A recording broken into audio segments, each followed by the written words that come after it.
નમસ્કાર 24 ન્યૂઝ ગુજરાતમાં આપનું સ્વાગત છે। સૌથી પહેલા જોઈએ આજના બ્રેકિંગ ન્યૂઝ। રાજ્યમાં મનરેગા પર સરકારનો કાપ, વાવથરાદમાં કોંગ્રેસે કલેક્ટરને ઘેર્યો, ગ્રામીણ ગરીબોનું ભવિષ્ય જોખમમાં। કેન્દ્ર અને રાજ્ય સરકાર દ્વારા મનરેગા કાયદામાં ફેરફાર કરવાનો પ્રયાસ સીધો ગ્રામીણ ગરીબોના પેટ પર લાત મારવાનો પ્રયાસ છે। આ જનવિરોધી નિર્ણય સામે વાવથરાદમાં કોંગ્રેસે કડક વિરોધ નોંધાવતા જિલ્લા કલેક્ટરને આવેદનપત્ર આપ્યું હતું। આ કાર્યક્રમમાં બનાસકાંઠા જિલ્લા કોંગ્રેસ પ્રમુખ શ્રી ગુલાબસિંહ રાજપૂત, સાંસદ શ્રીમતી ગેનીબેન ઠાકોર સહિત મોટી સંખ્યામાં કોંગ્રેસના આગેવાનો અને ગ્રામીણ શ્રમિકો ઉપસ્થિત રહ્યા હતા। નેતાઓએ સરકારની નીતિઓને ગરીબ વિરોધી ગણાવીને જણાવ્યું કે મનરેગા પર કાતર મૂકવાથી કરોડો ગ્રામીણ પરિવારોને ભૂખમરી તરફ ધકેલવામાં આવી રહ્યા છે। કોંગ્રેસે જણાવ્યું કે મનરેગા કાયદો આદિવાસી, એસસી, ઓબીસી અને ભૂમિહીન શ્રમિકો માટે જીવતંત્ર સમાન છે। ગામડાઓમાં કાયદા પરથી લાખો પરિવારોનું રોજનું ભોજન ચાલે છે। મનરેગાનો મૂળ આધાર હર હાથને કામ પૂરું વેતન છે, પરંતુ સરકાર આ અધિકાર છીનવી લેવાની તૈયારીમાં છે। ખાસ કરીને મહિલાઓ, વિધવાઓ અને જમીન વિહોણા મજૂરો માટે મનરેગા એકમાત્ર આવકનું સાધન છે, જેને ખતમ કરવાની સરકારની મનોવૃત્તિ ખુલ્લી થઈ ગઈ છે। વાવથરાદમાં થયેલો આ વિરાધ સરકાર સામે ઉકળતી ગ્રામીણ જનતાની ચેતવણી તરીકે જોવામાં આવી રહ્યો છે। Bureau report, Ranabhai Paregi, Tharad.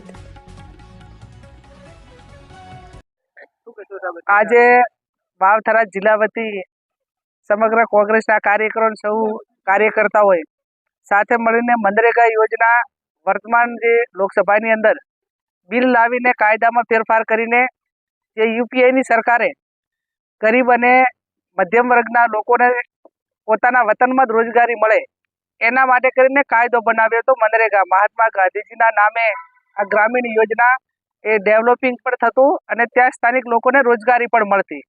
વર્તમાન સમયમાં સરકારે ગાંધીજીનું નામ પણ બદલી નાખ્યું, જીરામજી કરીને યોજના આખી બનાવી અને એમાં પણ સૌથી મોટી કોઈ આ રોજગારી છીનવવાનું કામ કર્યું હોય કાયદામાં તો સાઈડ ચાલી કે પહેલાં 100% ગ્રાન્ટ એ આ કેન્દ્ર સરકાર આ મનરેગામાં આપતી, એના બદલે નવા કાયદાની અંદર 40% રાજ્ય સરકાર આપે અને 60% કેન્દ્ર સરકાર। એટલે મોટા ભાગના દેશની અંદર કોઈ એવા રાજ્યો નથી કે જે આર્થિક સદ્ધર હોય અને 40% ખર્ચ આ મનરેગાની અંદર કરી શકે।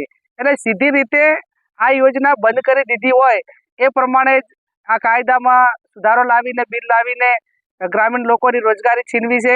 એના વિરુદ્ધમાં તમામ જે સાથી પક્ષો હતા, જે વિપક્ષના તમામ સાથી પક્ષોએ આનો વિરોધ પણ કર્યો, છતાં પણ આ લોકોને માત્ર વોટ લેવા પૂરતા જ ગરીબો યાદ આવે છે અને જ્યારે કોઈ પણ કામ આપવાનું થતું હોય કે બજેટની અંદર જોગવાઈ કરવાની હોય તો એ ટાઈમે માત્ર એમના વ્યક્તિગત હિતો ક્યાં છે। એટલે આમાં ઓલ ઓવર જે કાંઈ આ તમામ જે કાયદા હોય કે બિલો લાવીને સુધારો થતો હોય કે યોજનાઓ બંધ હોય, આડકતરી રીતે દેશનું અર્થતંત્ર એ આખું ખોખરું થઈ ગયું છે।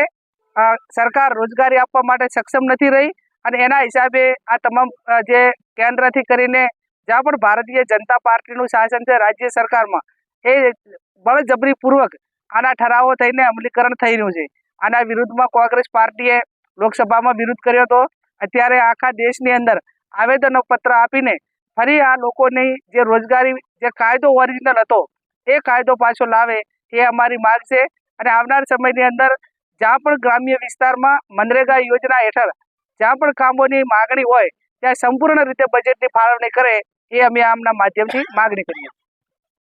આજે બનાસકાંઠા જિલ્લા કોંગ્રેસ સમિતિ દ્વારા વાવથરાદ કલેક્ટરને આવેદનપત્ર આપવા માટે આવ્યા છીએ।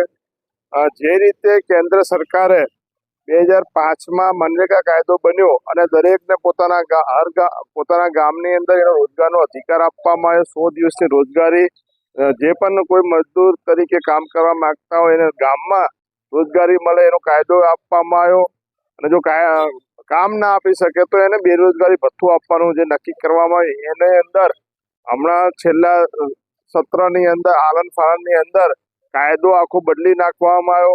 કદાચ નામ બદલવામાં તો કેન્દ્ર સરકાર માહિર છે, પણ સાથે સાથે કાયદામાં જે જોગવાઈઓ હતી જોગવાઈઓની અંદર પણ એમને જે આ મનરેગા કાયદો બન્યો લોકોના આંદોલનથી બન્યો હતો અને અલગ અલગ કમિટીમાં પાસ થઈને લોકોએ જે સુઝાવ આપ્યા એના આધારે બનવામાં આવ્યો હતો। પણ હાલ જે આ લોકોએ 60% કેન્દ્ર સરકાર, 40% રાજ્ય સરકારો તો આપી શકતી નથી કોઈને બજેટ।